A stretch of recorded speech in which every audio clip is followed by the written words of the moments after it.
میرے دوست، میرے ساتھی، السلام علیکم۔ کبھی کبھی بڑی حیرت ہوتی ہے اللہ کی تخلیق پہ، اور بڑا فیصلے پہ بھی بڑا افسوس لگتا ہے۔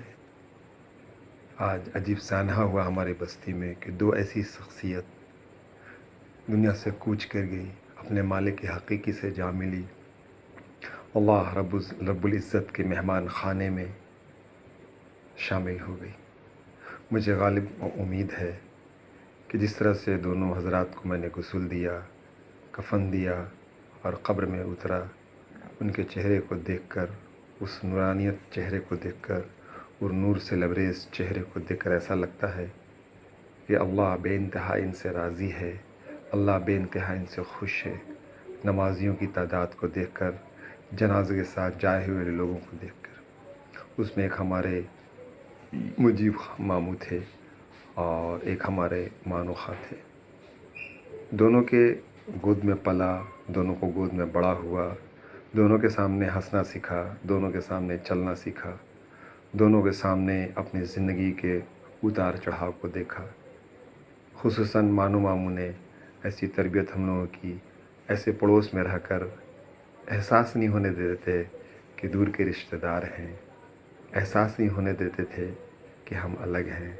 ایسا لگتا تھا کہ سب اپنے تھے۔ تھوڑی زندگی اتار چڑھاؤ کی آئی، کنکریٹ کے مکان بننے لگے، کھپڑے اتر گئے، کنکریٹ کے مکان بننے لگے، تب جا کے تھوڑی دوریاں بڑھیں، چھوٹے چھوٹے گیٹ بننے لگے، تب جا کے دوریاں بڑھیں۔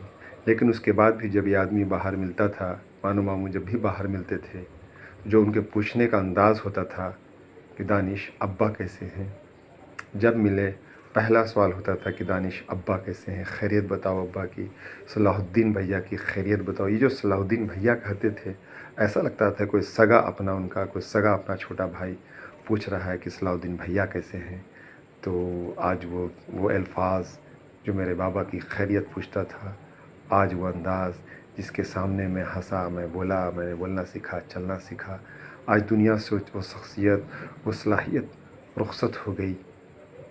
اور پتہ نہیں، ایک خلیفہ تھے اور ایک امام باڑے کے گھر کے امام باڑے کے سامنے ایک رہنے والا ایک انسان تھا۔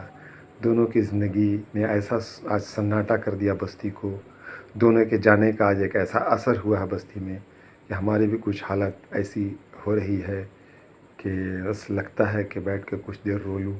لیکن مرد ہوں، جذبات مرد کے بڑے مضبوط ہوتے ہیں، مرد کے احساس بڑے مضبوط ہوتے ہیں، مرد کے آنکھوں سے آنسو نکلنا بڑا مشکل ہوتا ہے، لیکن مرد جب رو جاتا ہے تو کہا جاتا ہے کہ دل ہلکا ہو جاتا ہے۔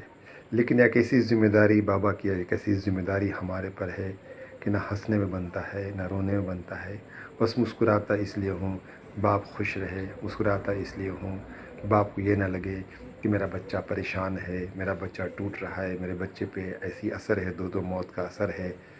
تو بس آپ حضرات دعائیں کریں کہ جانے والے سے اللہ راضی ہو، جانے والے سے اللہ خوش ہو، اس کی تمام کوتاہی کو، تمام خطاؤں کو اللہ معاف کرے اور اس کے درجات اتنے بلند کرے جتنا اللہ چاہتا ہے۔ بلند سے بلند درجات میں وہ انسان دنیا سے گیا ہو، اللہ کی محبوب ترین شخصیت بن کر گیا ہو، اللہ کے رحمت والے فرشتے ان کے لیے، ان کے استقبال میں کھڑے ہوں، قبر کی منزل ان کے لیے آسان ہو جائے۔ کل جب قیامت کے دن اٹھیں تو وہاں بھی اللہ اپنی نصرت کے ساتھ انہیں اٹھائے۔ آپ تمام حضرات ان کے لیے دعائیں کریں۔